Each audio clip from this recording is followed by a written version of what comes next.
FTC. Flight team stand up!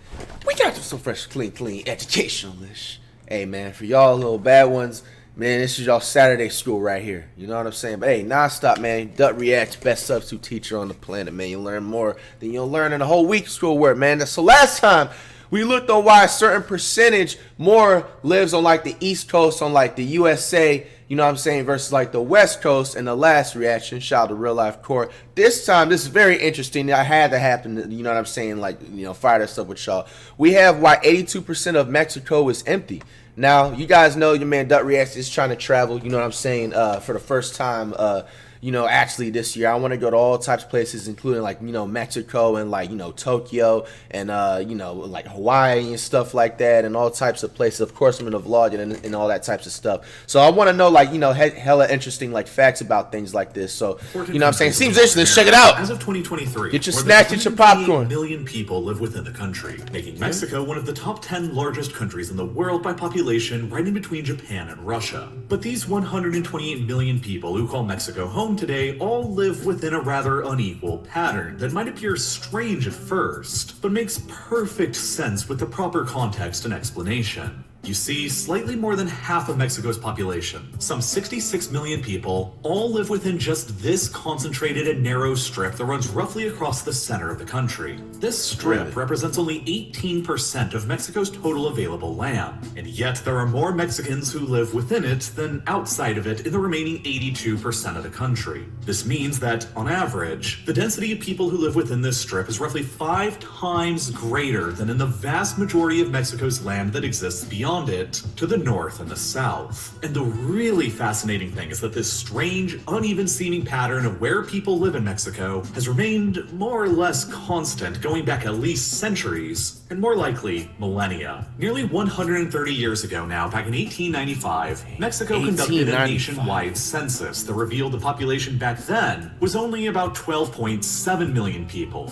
Or in other words, 10 times fewer people than exist in Mexico today. Nonetheless, the pattern of where those Mexicans of 130 years ago lived was statistically very similar to where they live in the present. Roughly 55% of them lived within the same strip of high density as today, while 45% of them lived in the 82% of Mexico's land beyond it. Fast forward almost 130 years later, with 10 times as many people and vastly superior technology, and the pattern of where Mexicans live in their country remains more or less the same. And this is fascinating because it's precisely the opposite of what happened just to the north of Mexico in the United States. Back in 1895, the American population stood at around 76 million people, and the top 10 largest cities were these ones, while the top 10 most populous states were all of these highlighted ones. Correspondingly, the geographical center of the American population at that time was located around here in eastern Indiana. But the following 130 years till the present in the 2020s saw the enormous expansion of American populations both westwards and southwards through the country to the point where today, only 3 of the top 10 largest American cities in 1895 still remain on the same list today. 1895 seemed like an interesting year. 1895 have fallen out and gotten replaced entirely by western and southern Anybody states. watch me born in 1895 right now? Florida's population Shout was yourself fewer out. than Connecticut. Texas was fewer than Missouri, while California's was even fewer than Mississippi. All 3 are the top 3 most populous states now in the 2020s, after experiencing massive growth rates and expanding their populations dozens of times over since the turn of the 20th century. And correspondingly, the geographic center of the American population has shifted nearly 400 miles to the southwest and central Missouri from where it had been in eastern Indiana. Over the past 130 years, the American population expanded roughly 4 times, and the pattern of where they geographically lived evolved dramatically. While in Mexico, the population expanded roughly 10 times over the same time period, but the pattern of where they lived geographically remained proportionally more or less consistent all throughout to the present. So, what gives? Why, over centuries of time, have most Mexicans continually lived within just a small area representing less than 1/5 of the country's available land? The answer, as it often does, lies in the harsh realities of Mexico's geography and the limitations those realities curse the country with. Let's begin by looking at Mexico from a bit of a different perspective. These are the various different climate zones that can be found across the country. Note that the small strip that's always contained the majority of Mexico's population corresponds nearly exactly with this narrow climate band of subtropical highlands that runs across the same area. This temperate climate band exists in a sort of perfect Goldilocks zone across the center of Mexico. All of the land to the north of it is dominated by arid and hot desert biomes, where performing large-scale agriculture without industrialized irrigation is nearly impossible, severely limiting the amount of food that can be grown to sustain a larger population. And at the same time, nearly all of the land in Mexico to the south of this Goldilocks temperate zone is dense rainforest or jungle biomes, which is one of the most absolutely difficult kinds of biomes to develop civilization within for all kinds of reasons. Even for 21st century industrialized civilizations, jungles and rainforests prove difficult to overcome because building infrastructure through them is a significant challenge. It obviously rains a lot in these biomes, and that makes things like drawing concrete for your roads or foundations rather difficult. Asphalt isn't a much better material to use either, because excessive heat, which is often the norm for these kinds of environments, causes the asphalt to soften and deform when placed under heavy enough loads. Therefore, building paved roads through jungles and rainforests is simply a more expensive and labor-intensive process by nature than it is nearly anywhere else. And that's largely why there's still today only 8 paved roads that extend across the entirety of Mexico's 1,100 kilometers of southernmost frontiers through the jungles with Guatemala and Belize. Only 8 paved roads that connect Mexico with the entirety. Bro, it's crazy because, like, if you even think about it, like, if they put like a little bit more construction, like you can literally like we would technically drive, let's say like if you like live in Florida, you can drive from like literally like Florida to like, you know what I'm saying, Brazil, bro, without having to take a flight and anything like that. You know what I'm saying? Like it's actually crazy because it's like literally all connected to South America too. I wonder if anybody ever tried to like walk, like let's say like the farthest distance, like what's like the top right part of the United States, like isn't it like Maine or something like that? If I'm right, hey, I might be, you know what I'm saying, but bro, anybody like walks that distance to like Brazil, but will they be able to get through like everything, like security and all that stuff? That'll be the biggest question. Of Central America, and then why even further to the south? See, look, it's all connected. A single paved road from Panama into just no Colombia. paved road. Oh, that's crazy. That little, you see it right here, like this little strip is the only part that's like.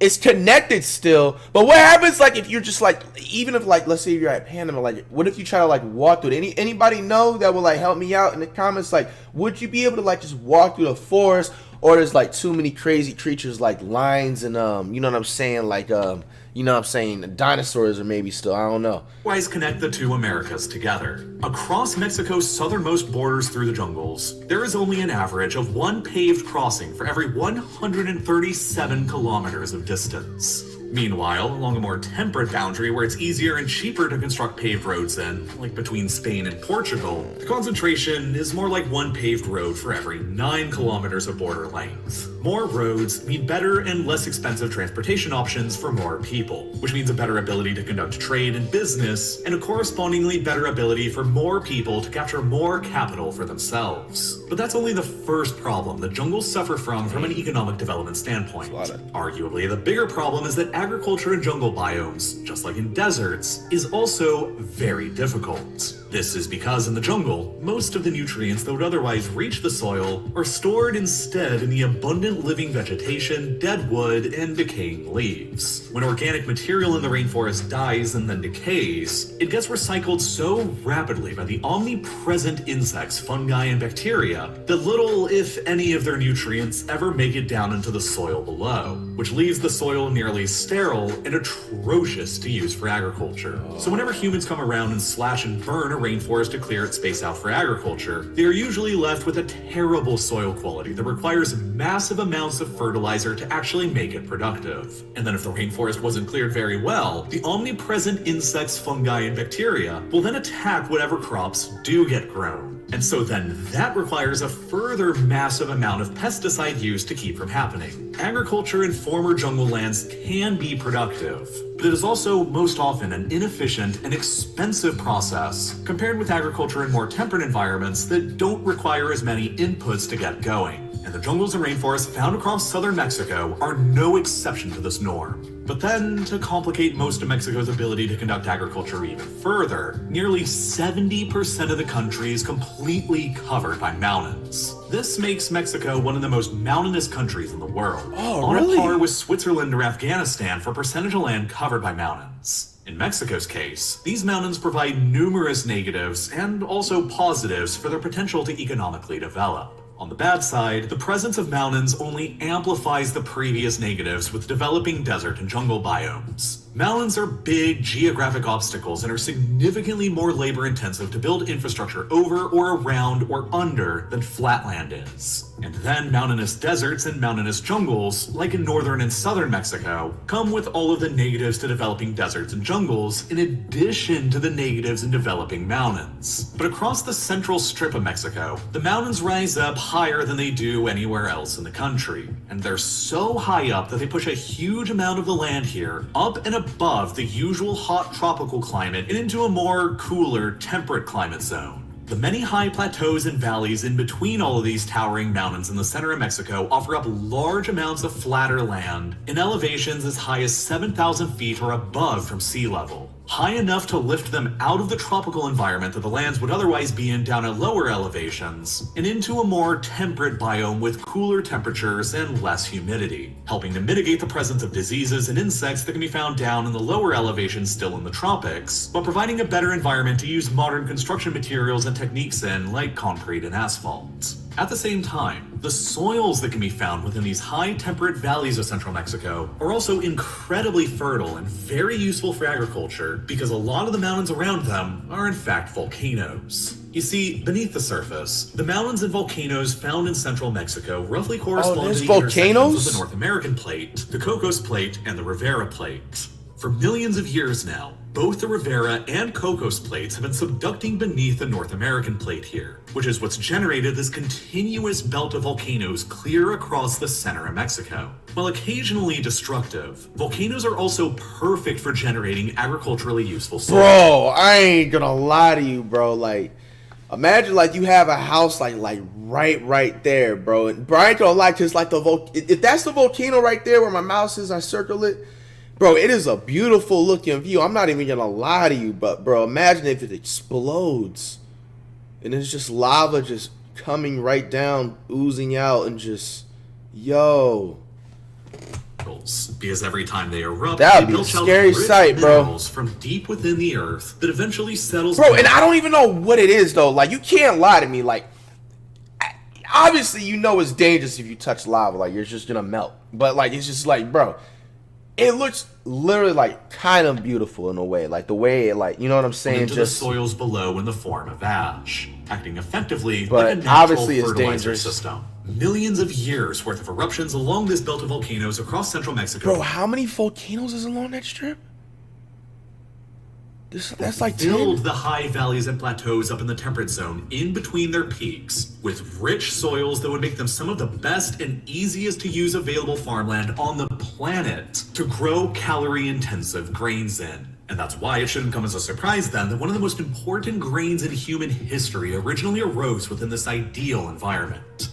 Maize, otherwise known as corn. This is also why, despite being about 3.5 times larger in overall amounts of land, Mexico only has about the same amount of arable land as France. Only about 12% of Mexico's land is actually arable and suitable for farming, and the vast majority of it is all within these rich volcanic valleys here across the center, where most Mexicans have always lived out their lives. Hundreds of years ago, back in pre-Columbian times, the Valley of Mexico was also home to 5 large lakes and numerous rivers, meaning that not only were the soils very fertile, but there was also plenty of available fresh water for large-scale agriculture. And on top of that, while transportation around mountains is usually very difficult, it's a lot less difficult across the surfaces of calm lakes on boats. And so the lakes in the Valley of Mexico also provided a perfect, cheap transportation method for moving around large amounts of food and other products. It should also come as a little surprise then that the region of Mesoamerica was destined to become one of only 6 of humanity's known cradles of civilization. Places where humans developed an agricultural civilization independently of the knowledge of any other civilization. More than 1,000 years before the arrival of Columbus and the Spaniards, an unknown civilization had already developed the city of Teotihuacan within this ideal environment.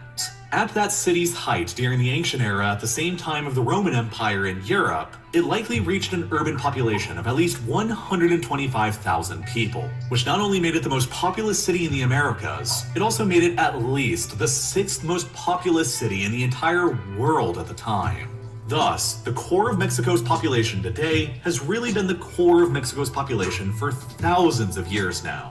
When the Spanish arrived in Mexico in the 16th century, the Valley of Mexico was already one of the most densely populated places in the world. The Aztec Empire counted some 6 million inhabitants, nearly on a par with the population of the whole Spanish Empire itself. While the Aztecs' capital, Tenochtitlan, high up in the Valley of Mexico, may have numbered as many as 200,000 urban inhabitants, making it a larger city at that time than any city found in Europe.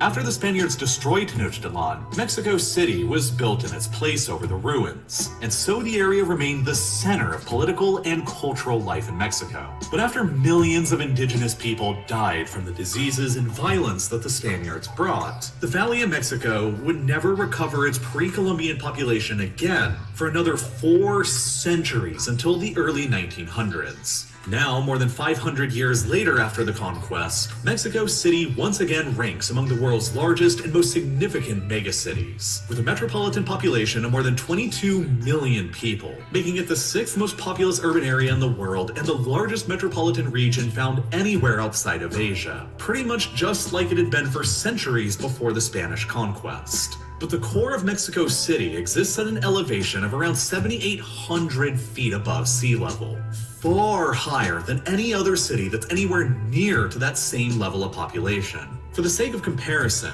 Mexico City's elevation is on a par with a ski resort found in Aspen, high up in the Rockies of Colorado. Of the top 10 largest cities in Mexico, 4 of them are at elevations beyond 7,000 feet. 3 more are beyond 5,000 feet, and 2 more are beyond 3,000 feet. Big cities in the United States cannot be found anywhere near to these same kinds of elevations. There is only one city in the entirety of the United States with a population greater than 100,000 that can be found above 6,000 feet: Colorado Springs. And every single city in the United States with a population of more than 1 million people exists beneath 3,000 feet in elevation, less than half the elevation of Mexico City that has tens of millions of people. And this is where we get to the cons of having so many of your people very high up in the mountains like Mexico. While the mountains provide the only flat and easily arable valleys high up in the more temperate zone the country has got, they also make transportation in between all of the valleys and from any of the valleys towards the coasts a lot more challenging. Bro, that Mexico is City scary and to Tenochtitlan drive. before it exists more than 7,000 feet up above sea level,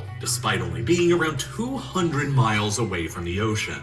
By comparison, Kansas City in the US exists at less than 1/7 of that elevation, while being more than twice as far away from a large body of water. These huge heights in Mexico mean that the rivers beginning up in the mountains flowing down to the ocean have very steep gradients and very strong currents, which ultimately means that there isn't even a single naturally navigable river in the entirety of the country. That meant that there was no possible way for people to transport themselves or their goods for cheap on rivers between the core of where Mexico's population can exist and the ocean, leaving the only possible methods for transport and trade with the greater outside world to more expensive options like roads and eventually railways and airplanes. The location around Veracruz on Mexico's coastal lowlands on the Gulf of Mexico proved to be the only suitable place in the pre-industrial era to establish a major port in the country at.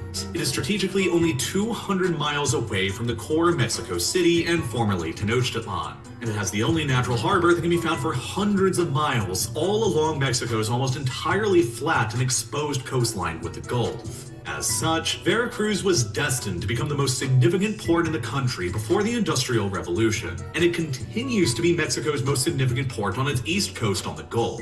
But at the same time, Veracruz has also been successfully used as a staging ground by hostile outside invaders to capture and occupy Mexico City from on 3 separate occasions. By Cortez and the Spaniards in the 16th century, and by the Americans and the French alike in the 19th century. The mountains around Mexico's core provide an element of protection from external attacks, but they have also historically kept Mexican power contained and away from the coasts. Thus, unable to project significant power into the oceans, Mexican states in the past have struggled to prevent large hostile maritime powers from landing on their shores and marching into their mountain fortress in the center. The control of Veracruz and the coastal lowlands around it is thus imperative to the safety of any Mexican state. And sure enough, Veracruz was Mexico's most significant port for centuries prior to the 20th century. But connecting this crucial port at Veracruz at sea level up to the core in Mexico City more than 7,000 feet higher proved to be an enormous challenge to actually overcome, even though the distance as the crow flies was only 200 Are they trying to water the grass with the two trains? cities were never even successfully connected by a railroad until 1873. Finally opening up transport to and from the population core to the ocean by rail. But by that same time, with their significantly flatter, lower, and easier to develop lands, the United States had already built well over 50,000 miles of their own railroads, 200 times more length of track than existed between Mexico City and Veracruz, and thus opening up significantly more lands to people and trade than what was remotely possible in Mexico. And just like it was difficult to build infrastructure links between the capital and Mexico's greatest pre-industrial port, it has also always been difficult to build out infrastructure links between the capital and its own valley and all the other major population centers in their own separate valleys. In reality, Mexico functions a lot more like a splintered mosaic of patched together autonomous valleys than a single centralized state.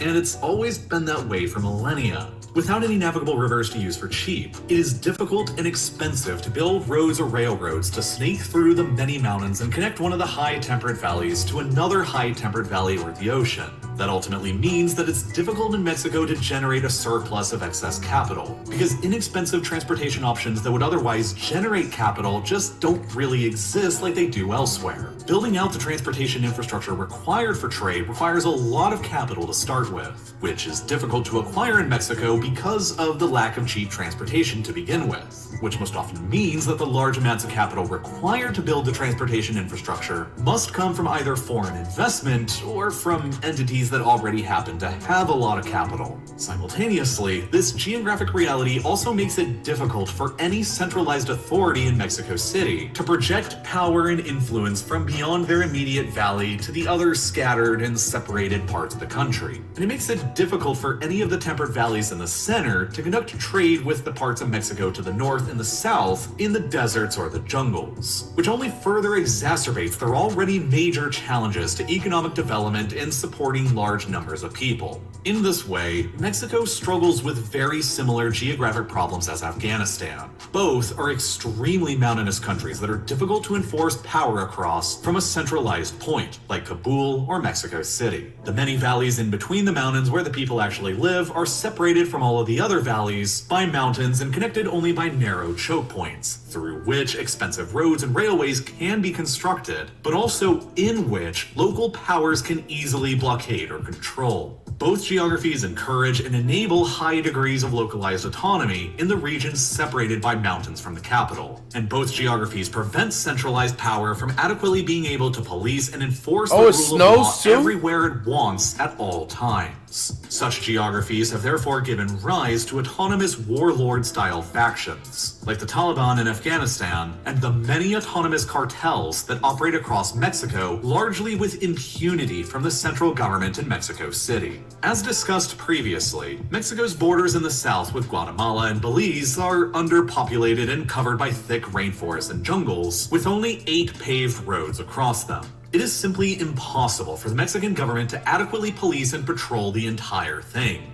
That makes it the perfect location for smuggling illicit substances and weapons across, coming in from Central and South America. Simultaneously, Mexico's border in the north with the United States runs for more than 2,000 miles across almost equally sparsely populated barren territory that is separated by hundreds of miles of almost empty mountainous desert between it and the core of Mexico's population up in the high temperate valleys of the center. Just like their borders in the south, the Mexican government could never possibly hope to police or patrol the entire stretch of their side of the border. Most of it is simply too remote and too far away from Mexico's most major population centers in the middle of the country. But remember that population density map of Mexico we used from before? It's interesting to look at it again now with all this context. Because while most Mexicans live where you'd expect them to in the ideal agricultural environments of the center, there are lots of pockets of extremely high population density surrounded by almost nothing that can be found all along the Mexico-US border in the north. And what's even more interesting is that all of these Mexican cities along the northern border have significantly higher populations than their American counterparts on the other side of them do. Tijuana, Juarez, Nuevo Laredo, Reynosa, and Matamoros all have much higher populations than the American cities immediately adjacent to them to the north, which has a lot to do with institutional reasons in addition to geographic reasons. It might seem strange to say, but Mexico's greatest geographic advantage compared to a place with similar geography like Afghanistan is that, unlike Afghanistan, Mexico is placed directly adjacent to the United States, the single largest consumer market on the planet. As such, beginning in the 1960s, the Mexican and American governments began entering into a series of understandings known as the Maquiladora Agreement. Essentially, the agreement stipulated that factories that produced goods within Mexico's border towns could export those goods duty-free right across the border into the United States. Big corporations immediately recognized the opportunity this provided. They could set up factories immediately across from the United States, take advantage of the comparatively much cheaper Mexican labor to build their products, and then transport those cheaply made products duty-free right across into the United States, and take advantage of America's enormous highway system to ship them pretty much anywhere in the country on the backs of trucks.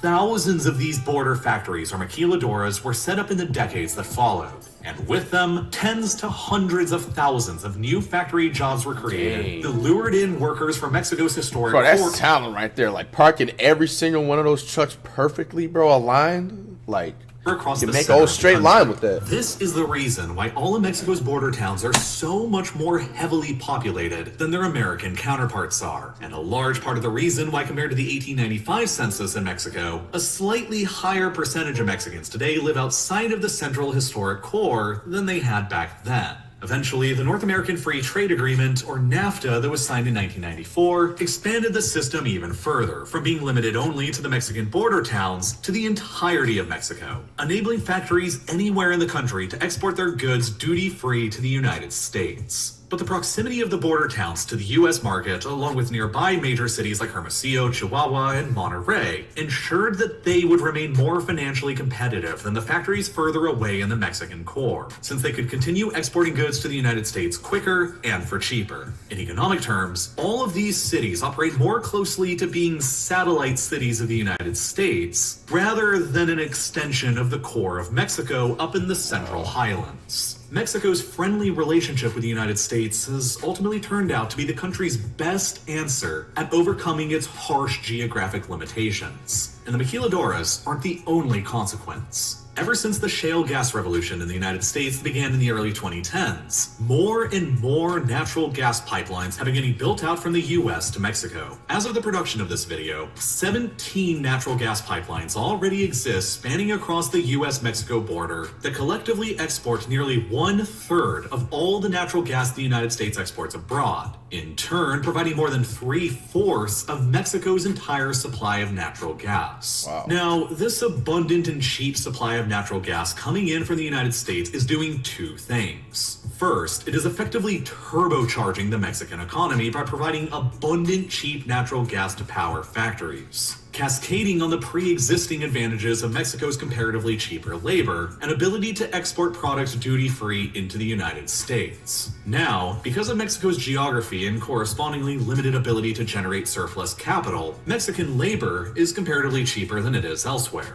Because of enormous and cheap US natural gas supplies, Mexican electricity rates to power their factories is also comparatively cheaper than it is elsewhere. And because they're located directly adjacent to the United States, these factories with cheap labor and cheap electricity can easily and cheaply export their finished products to the United States, and then utilize the American highway and rail system to cheaply get their goods anywhere across the country. In short, it is all a perfect recipe for Mexico to develop into a manufacturing superpower. And companies from around the world have already begun to take notice of Mexico's advantages. Nissan already manufactures more cars in Mexico than they do back home in Japan. By 2021, Mexico had soared through the ranks to become the 5th largest exporter of cars in the world and is rapidly catching up to the South Koreans, who are in 4th place for now. And the car industry is only one of dozens of examples exactly like this. By 2019, Mexico had suddenly displaced Canada and China and emerged as the United States' new largest trading partner. A position it is likely to maintain for all of the foreseeable future because of all the advantages that this video has highlighted. This ultimately all implies that over time, more and more factories and manufacturing jobs are likely to open up near the border region within the north of Mexico near to the United States. A trend that will impact where Mexico's people ultimately live out their lives as more and more leave from the historic population core in the center for the new job opportunities opening up in the north. Mexico ended up discovering exactly how to transform their mostly negative geography into a positive. And it will be interesting to see how that influences the pace of Mexico's population distribution over the coming decades. Perhaps with time, most Mexicans in the country will finally live beyond the historic core where the majority has lived for thousands of years. The past 130 years saw the distribution steadily equalize from 55-45 to 51-49, so who's to know where the trend will continue going throughout the rest of the 21st century? Wow.